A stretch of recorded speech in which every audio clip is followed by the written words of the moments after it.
Hey, what's up guys, so you know Sebastian. This is probably going to be my last video talking about the iPad 3 rumors until Apple finally lets you know when they're going to have an announcement event talking about the new device and when we can finally get our hands on it. But I'm just going to cover some the latest rumors and news that have been coming out over the past week and actually show you some pictures of the reported iPad 3, of the hardware and things like that that have been floating around. But the first thing I'm talking about is All Things Digital, which is a very good news source and very close to Apple, I would say, or they have a really good relationship with Apple.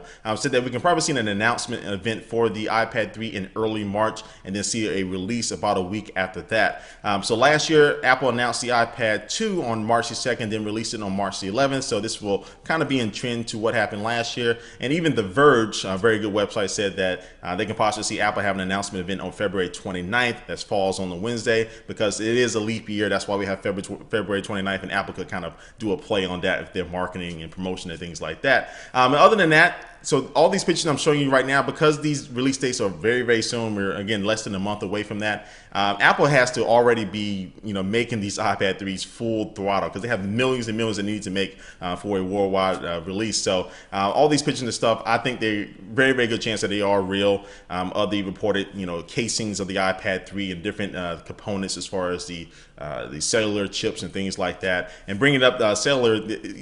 What happened with the iPhone 4S, if you saw that Apple only has to make really kind of like one model now to combine the Verizon, Sprint, and AT&T, all the different chipsets into one. And that's probably going to happen in the iPad 3 as well. So you'll be able to pick up, and hopefully this will be the case, you'll be able to pick up either an iPad 3 Wi-Fi version or an iPad 3 cellular version. You don't have to choose AT&T, Verizon, or Sprint. But hopefully with this new iPad 3, you can buy that cellular version and choose which carrier you want to go with and cancel at any time. So if you're in an area that has a better Sprint coverage, you can go and activate your iPad 3 in that for the month or so and then cancel it, and you go somewhere else that has better Verizon coverage. You can do that and cancel it and go back and forth. Hopefully that is the case with the iPad 3, but more than likely that will be happening. Talking about the Retina display, it looks like somebody at New York Times said they talked with somebody at Apple that they just said that the Retina display on the new iPad 3 is simply just going to be amazing and should have a resolution of probably 2048 by 1536, which is going to be awesome on that size screen. And if you remember looking at the iPhone 4 screen for the first time with the Retina display, it was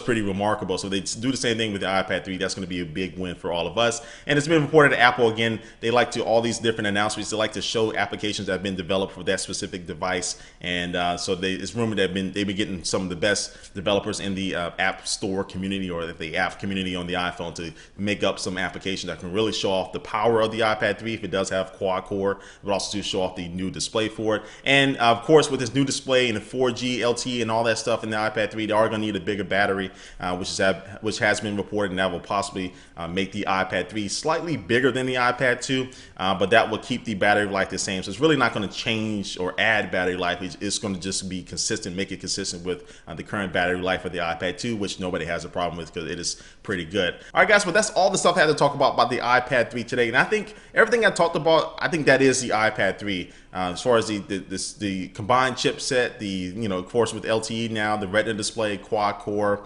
and also the announcement in the release dates. I think everything is pretty solid with that. So I can't wait for it to finally come. So leave your comment down below about what you actually think about the iPad 3 and what is going to be your favorite feature that you're most looking forward to. And thanks for watching, guys, and I will catch you later. Peace.